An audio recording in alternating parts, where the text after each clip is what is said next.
Good evening everyone. आज मैं math के क्लास 10th के चैप्टर वाइज 1 से लेके 13 तक जितने भी फार्मूले हैं वो आपको बताऊंगा। बिकॉज जब भी मैथ की प्रिपरेशन करनी है तो फार्मूलेस के बारे में पता होना बहुत ज़रूरी है। कई बार तो डायरेक्ट क्वेश्चंस आते हैं, बस फार्मूले वैल्यूज पता होनी चाहिए, फार्मूले वैल्यूज पुट करनी है। तो 10 या 12 क्वेश्चंस डायरेक्ट या 10 या 15 मार्क्स के क्वेश्चन आपको डायरेक्ट मिल जाएंगे जिसमें आपने बस डायरेक्ट वैल्यूज पुट करनी है। तो मैं चैप्टर वाइज आपको सारे फार्मूलेस एक बार लिखाऊंगा, बता रहा हूँ, आप नोट डाउन कर लेना, फिर देन आगे जाके चैप्टर वाइज आप प्रिपरेशन करनी स्टार्ट कर देना।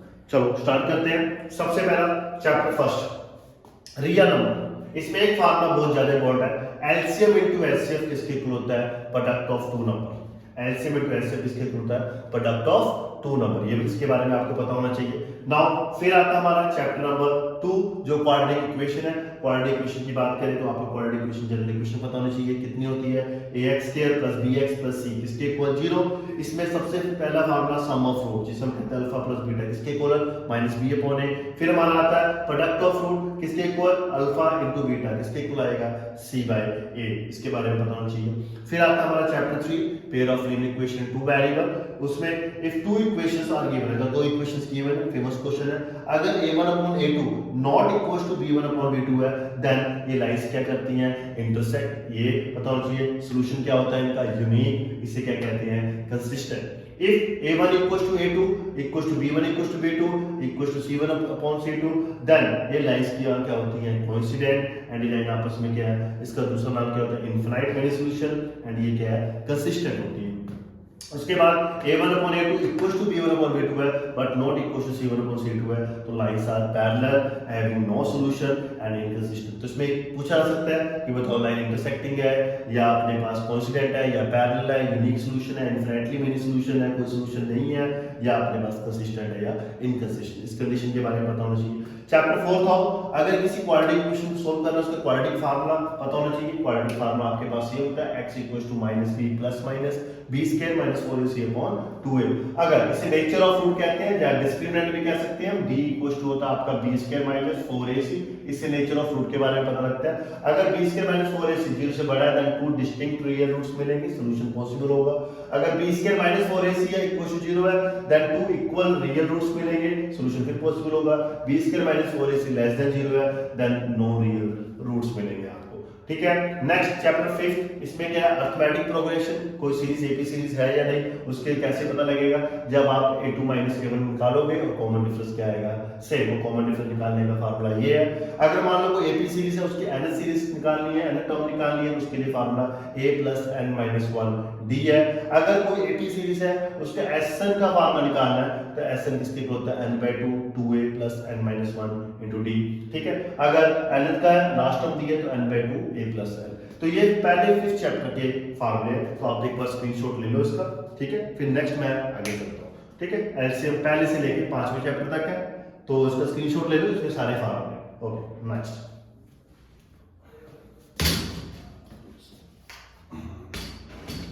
नाउ फिर आ जाओ 6th और चैप्टर है, उसमें बीपीटी में मैं बाद में लिखवा दूंगा। पहले हम 7th चैप्टर चलते हैं, क्वाड्रेटिक ज्योमेट्री। इसमें आपको क्या पता होना चाहिए? ये एक्स एक्सिस होती है, ये वाई एक्सिस होती है।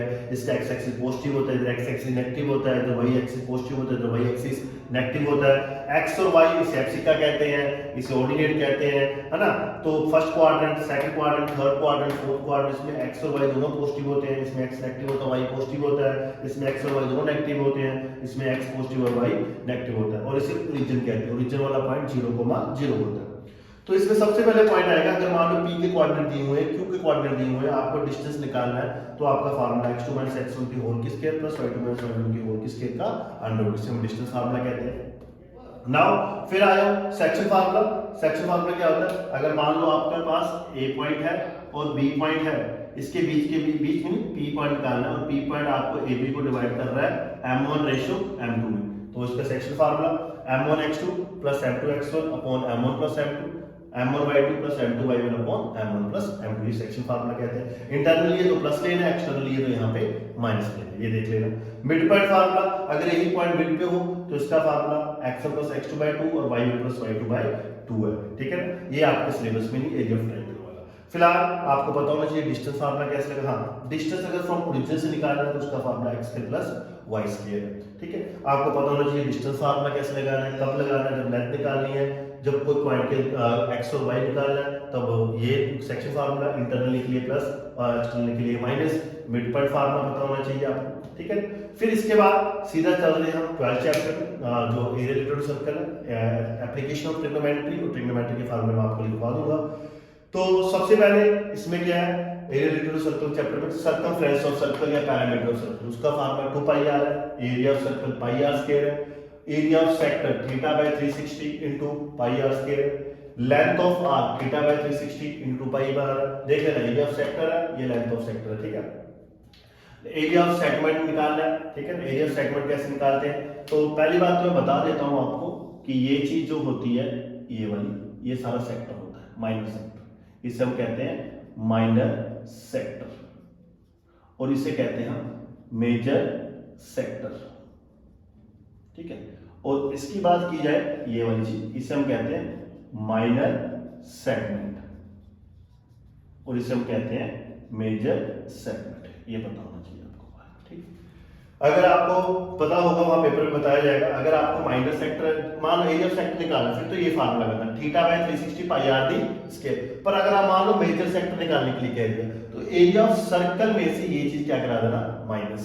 इसी तरह अगर आपको एरिया ऑफ सेगमेंट निकालने के लिए कहा हो, तो आपने क्या करना है, एरिया ऑफ माइनर सेक्टर में ये ट्रायंगल माइनस कर देना, माइनर सेगमेंट आ जाएगा। और अगर आपको मेजर सेगमेंट निकालने के लिए कहा है, area of sector, area of circle में से ये माइनर सेगमेंट क्या करा देना, माइनस करा देना। तो एक बार आप इसका स्क्रीनशॉट ले लो, देन आगे चलते हैं। ठीक है, ओके।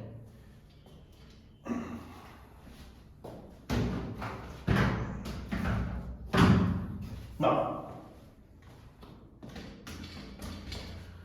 अब आ जाओ सरफेस एरिया एंड वॉल्यूम के फॉर्म में। तो क्यूबाइड आपको पता है, जो क्यूबाइड जो होता है वो रेक्टेंगल को लेके बनता है। ठीक है, उसकी लेंथ, ब्रेड्थ, हाइट सब डिफरेंट होती है। क्यूबाइड का लेटर सरफेस एरिया आ गया, तो उसका फार्मूला 2HL + b है। टोटल सरफेस एरिया है 2LB + BH + HL है। वॉल्यूम आया तो length into breadth into height है। फिर आ गया क्यूब। क्यूब और क्यूबाइड में कोई ज्यादा फर्क नहीं है, क्यूबाइड बनता है रेक्टेंगल का, क्यूब बनता है अपना स्क्वायर का, इसकी सभी साइड इक्वल होगी। अगर लेटर सरफेस एरिया का फार्मूला है तो 4a², टोटल सरफेस एरिया का फार्मूला है तो 6a², वॉल्यूम ऑफ क्यूब का फार्मूला है तो a³। उसके बाद सिलेंडर है, सिलेंडर को पता ही आपकी शेप ऐसे होती है। ठीक है, ये h होता है, ये r होता है। ठीक है, तो lateral surface area 2 pi r h, total surface area 2 pi r + h। ठीक है, 2 पाई r + h हो जाएगा। Volume of cylinder pi r² h। उसके बाद कोन आता है। ठीक है, कोन की शेप ऐसे होती है, आपको पता ही है। तो कोन की शेप के लिए मैं दोबारा रब करके बना लेता हूँ, यहाँ पे आपको क्लियर हो जाए।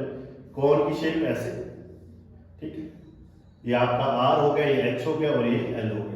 तो lateral surface area pi r है, total surface area pi r l + r, volume of cone 1/3 pi r²। L slant height निकालने का फार्मूला होता है x² + r², ये भी लिख लेना आप। ठीक है, यहाँ पे नहीं लिखा होगा। तो ये आपका हो गया क्यूबाइड, ये आपका क्यूब, ये आपका सिलेंडर, ये आपका कोन, उसका lateral surface area, total surface area और वॉल्यूम। फिर आता है स्फीयर। स्फीयर जो बॉल की शेप होती है, इसका लेटर सरफेस एरिया 4 पाई r² है, टोटल सरफेस एरिया भी 4 पाई r² है, वॉल्यूम 4/3 पाई r³ होता है। नेक्स्ट स्लाइड्स में दिखा देता हूँ। फिलहाल आप इसका फोटो क्लिक कर लो या स्क्रीनशॉट ले लो, ताकि आपको ये फॉर्मूला इजी हो जाए रिमेंबर करने। नाउ आगे चले, फिर आ जाओ next, volume of sphere 4/3 pi r³। फिर आता है हेमिस्फीयर, जो इसका हाफ है, lateral surface area 2 pi r², total surface area 3 pi r², volume of hemisphere 2/3 pi r³। ठीक है, तो इसके बाद वो पहले बता दिए, डायमीटर 2 × रेडियस होता है, और 2 find the slant height h² + r², और सर्कमफ्रेंस ऑफ सर्कल और एरिया ऑफ सर्कल, एक ही पार्ट्स बता दिए।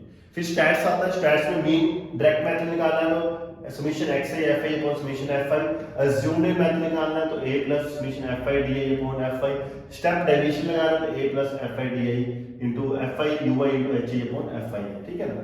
फिर आ जाओ मीडियन। मीडियन का formula l + n/2 - cf / f * h है। ठीक है, तो complicated frequency, frequency lower limit और h होता है क्लास। इंटरवल, ठीक है। ये नाउ अब मैं कुछ जो रेस्ट रह गए हैं वो सारे फार्मूले आपको लिखवा देता हूँ। फर्स्ट ऑफ ऑल आप इसको क्लिक कर लो, ठीक है, ठीक है। नाउ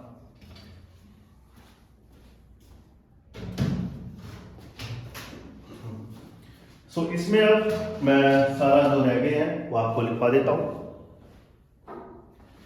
सबसे पहले इसी में मोड आता है, ठीक है, मोड का formula L plus F1 minus F naught upon 2 F1 minus F note minus F2 into H, ये आएगा, ठीक है। फर्स्ट इसी में फिर आता है एम्पेरिकल रिलेशन, इसका क्वेश्चन बड़ा बनता है 3 median equals to mode plus 2 mean, ये कर देना। फिर प्रोबेबिलिटी पे आ जाओ, जो रह गया था प्रोबेबिलिटी चैप्टर। प्रोबेबिलिटी का फार्मूला होता है किसी इवेंट का निकालने का number of favourable event upon total event, ठीक है। Probability can never be negative, कभी भी नेगेटिव नहीं होती, ये की पॉइंट्स हैं जो आ सकते हैं। Probability can never be zero, कभी भी जीरो नहीं है। अगर जीरो आ रही है it is an impossible event,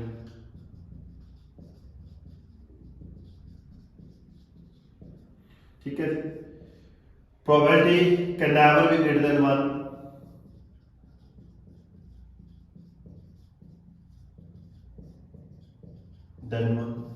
probability 0 से बड़ी होगी और 1 से छोटी है।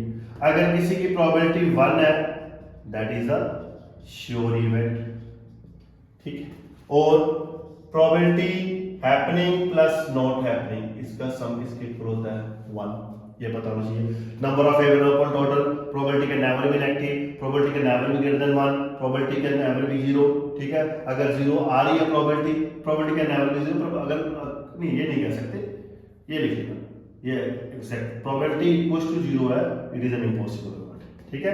अगर प्रोबेबिलिटी इक्वल्स टू 1 है तो आपका कौन सा श्योर इवेंट है, ये लिख लेना, ठीक है। इसमें थोड़ा चेंज कर लेना। और हैपनिंग प्लस नॉट हैपनिंग का सम 1 इक्वल। और फेस कार्ड के बारे में बता दूं, जो 52 कार्ड्स होते हैं जिसमें 4 सूट होते हैं, 4 सूट में अलग अलग 13 स्पेड होंगे, 13 क्लब होंगे, 13 डायमंड और 13 हार्ट होंगे, ठीक है। और इनमें से 26 ब्लैक होते हैं, 26 रेड होते हैं। और 13 स्पेड में से 2 से लेके 10 तक तो नंबर होंगे, 1 किंग होगा, 1 एस होगा, 1 क्यून होगी और 1 जैक होगा सभी में। इस 26 ब्लैक में 2 किंग होंगे, 2 क्वीन है, 2 जैक है, 2 एस है। तो इसका मतलब क्या हुआ, 4 किंग हो गए, 4 क्वीन हो गई, 4 जैक हो गए और 4 एस हो गए। ये 12 फेस कार्ड होते हैं, 12 फेस कार्ड। और इस फेस कार्ड में ये नहीं काउंट होता है, 6 ब्लैक होते हैं और 6 क्या होते हैं, रेड होते हैं, ठीक है। ये आप इसका स्क्रीनशॉट ले लो, जिसमें मोड 3 मीडियन, ये प्रोबेबिलिटी, ये number of favourable upon total event, probability can never be negative, probability 0 तो इम्पॉसिबल है, probability can never be greater than 1, 0 से लेकर 1 के बीच में होती है, प्रोबेबिलिटी 1 है तो श्योर है, probability happening plus not happening. और ये कार्ड डिस्ट्रीब्यूशंस 52 कार्ड है, 13 स्पेड, 13 क्लब, 30 डायमंड, 30 हर्ट हो गया, 26 ब्लैक, 26 रेड हो गया, 2 किंग, 2 क्वीन, 2 जैक, 2 एस होते हैं, 4 king, 4 queen, 4 jack face card में आते हैं, इस फेस कार्ड में नहीं आता, 12 फेस कार्ड में 6 ब्लैक और 6 रेड हो गए। नाउ अब मैं रब कर रहा हूं। सो अब आ जाओ, जो रेस्ट चैप्टर आपके रह गए थे वो सबसे पहले ट्रिग्नोमेट्री। ट्रिग्नोमेट्री क्या क्या फॉर्मूला इसका, देखो आपको पता होगा। ट्रिग्नोमेट्री की बात करें तो 6 ट्रिग्नोमेट्री फंक्शंस है, sine theta, second cos theta, third tan theta, fourth cosecant theta, fifth second theta और 6 जो है कोट थीटा। साइन जो होता है 1 बटा कोस थीटा होता है, कोस होता है सॉरी साइन किसका रेसिप्रोकल होता है 1 बाय कोसेकंड थीटा, और ये होता है 1 बाय सेकंड थीटा, टैन होता है 1 बाय कोट थीटा, कोसेकंड इसी तरह 1 बटा साइन थीटा, सीकेंड 1 बटा कोस थीटा और कोट 1 बटा टैन थीटा। एक तो ये पता होना चाहिए। एक ये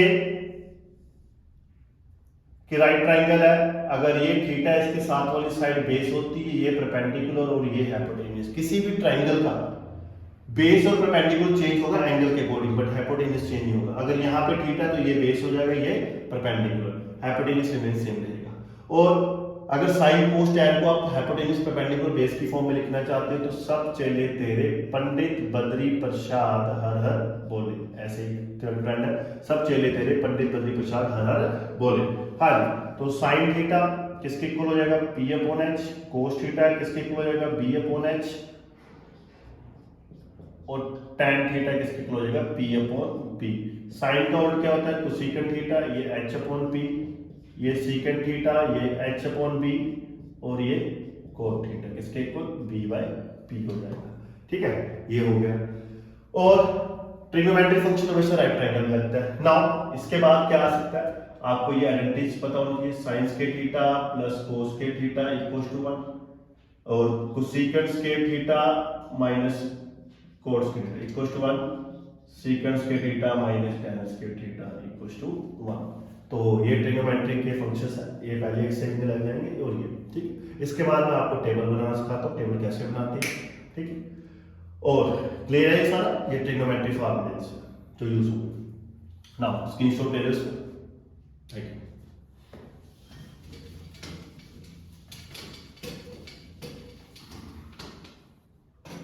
अब आ जाओ, how to make a table, trigonometric tables. ठीक है ना, 0, 30, 45, 60, 90 जिस चीज की वैल्यू हमें पता है, तो इनकी वैल्यूज कैसे करेंगे। 3 स्टेप्स, 0, 1, 2, 3, 4। फिर इसको 4 के साथ डिवाइड कर दो।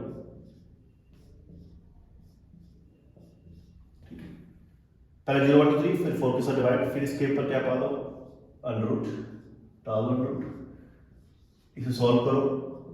0 अंडर 4 0 रहेगा, इसे सोल्व करो 1/2 बनेगा, इसे सोल्व करो 1/√2 बनेगा, इसे सोल्व करो √3/2 बनेगा, और इसे सोल्व करो 1 बनेगा।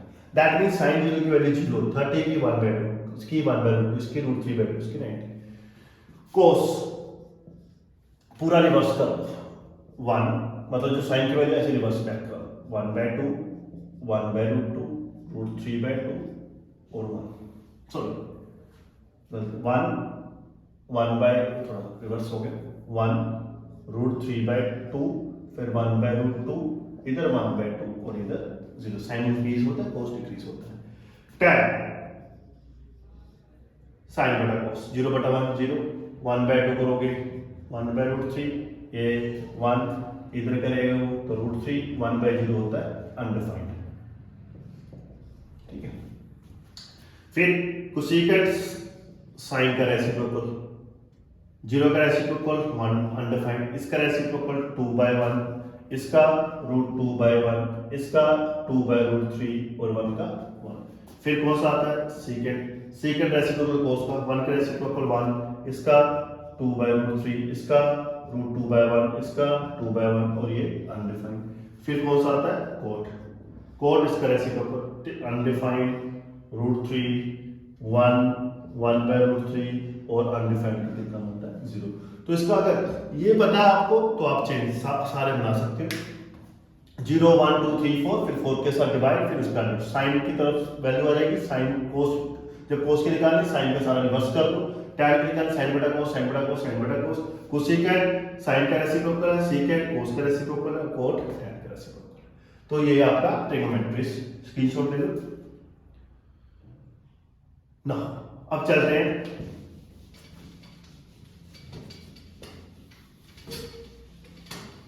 एप्लीकेशन ऑफ ट्रिग्नोमेट्री में। आपको बस ये पता होना चाहिए, अगर हम चीज को नीचे से ऊपर देख रहे हैं, इसको देख रहे हैं, तो ये जो एंगल बनता है that is the angle of elevation.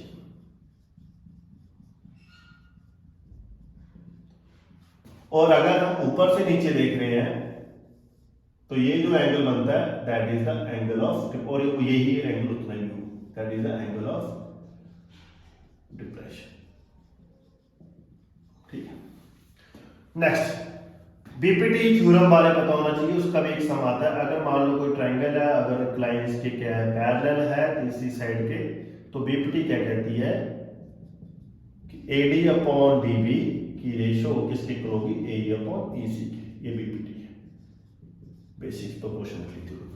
तो ये चैप्टर वाइज मैंने आपको सभी फॉर्मूलेस बता दिए, तो ये सारे फार्मूले आप लिख लेना, याद कर लेना, एंड देन ये आपके पेपर में डायरेक्ट 10-15 मार्क्स के आएंगे, ठीक है ना। ये आपके पास सारे फार्मूले आपको लिखवाने हैं। Okay, thank you. और भी कोई प्रॉब्लम हो आप मुझे कमेंट कर सकते हैं। Thank you.